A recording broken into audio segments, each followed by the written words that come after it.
Hello, আসসালামু আলাইকুম। প্রবাসী বাঙালিয়ানা ব্লগ চ্যানেল থেকে আমি কারিয়া বলছি। কেমন আছেন সবাই?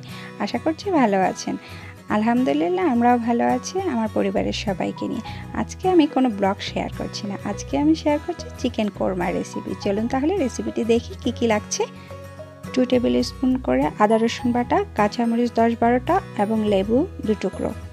আমি এখানে শাহি কোরমা প্যাকেট মশলাটা ইউজ করেছি। আপনাদের কাছে যেটা অ্যাভেলেবেল সেটা ইউজ করতে পারেন। আমার কাছে এটাই ছিল। 20 পিসের মতন চিকেন লেগ পিস নিয়েছি, যার জন্য পুরো প্যাকেট মশলাটাই লাগবে। আমি এগুলো দিয়ে ভালো করে মেখে 30 মিনিটসের জন্য রেস্টে রেখে দিব।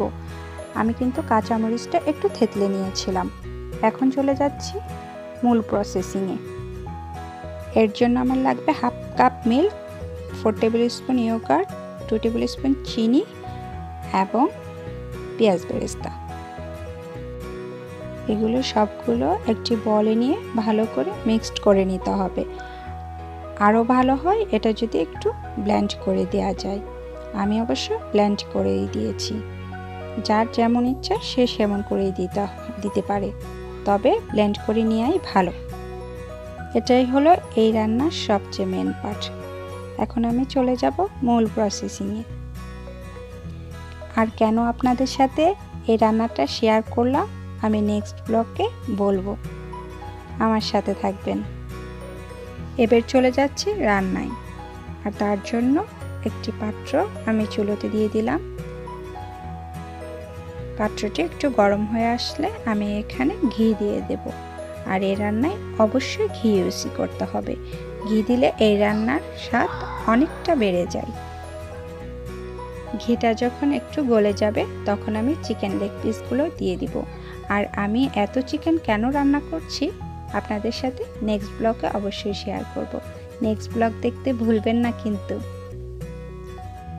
চিকেনগুলো চিকেন রোস্টের মতন ভাজবো না, কিন্তু ঘিয়ের উপর কিছুক্ষণ এভাবে সমান করে রেখে দিব।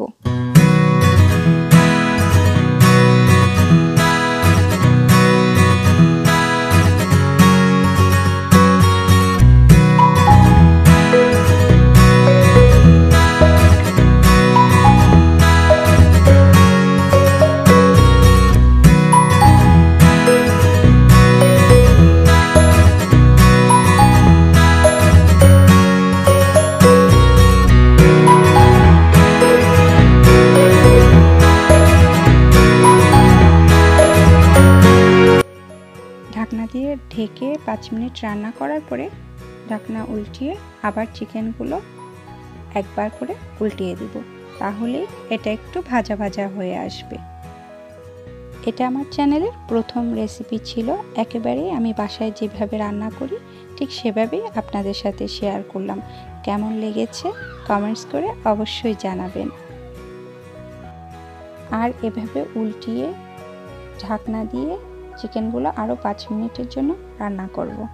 আমি কিন্তু এই রেসিপিতে কোনো পানি ইউজ করিনি। মাংস কষানোর সময় যেটুকু পানি বের হবে ওই পানি দিয়েই আমি এই চিকেনগুলো রান্না করব। এই যে চিকেনের পিসগুলো সিদ্ধ হতে চলেছে।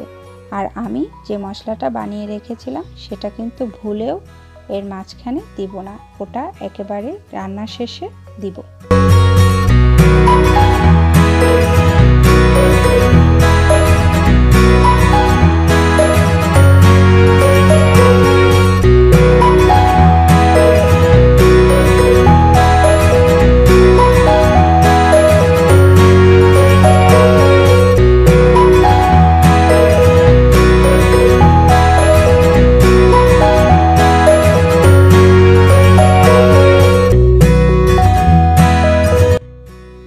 ঢাকনা খুলে 2-1 বার এভাবে লেড়িয়ে দিতে হবে। আর যতক্ষণ না চিকেনগুলো হচ্ছে এভাবে রান্না করতে হবে। আর এই চিকেনের পিসগুলো এখন হয়ে এসেছে, এজন্য আমি মশলাটা এখন দিয়ে দিব।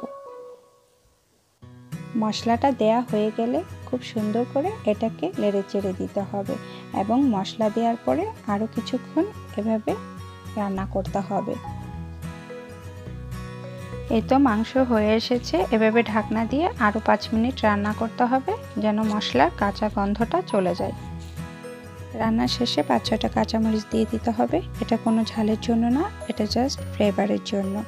আর সামান্য পরিমাণ ঘি দিয়ে দিতে হবে। তারপর একটু পেঁয়াজ বেরেস্তা এবং 1 চা চামচ মতো কেওড়া জল দিতে হবে। এটা ছিল আমার রান্নাটি। কেমন লেগেছে অবশ্যই জানাবেন। ভালো লাগলে একটা লাইক দিবেন, কমেন্টস করবেন এবং ফ্রেন্ডস অ্যান্ড ফ্যামিলির সাথে শেয়ার করবেন এবং সাবস্ক্রাইব করতে ভুলবেন না। Thank you everyone.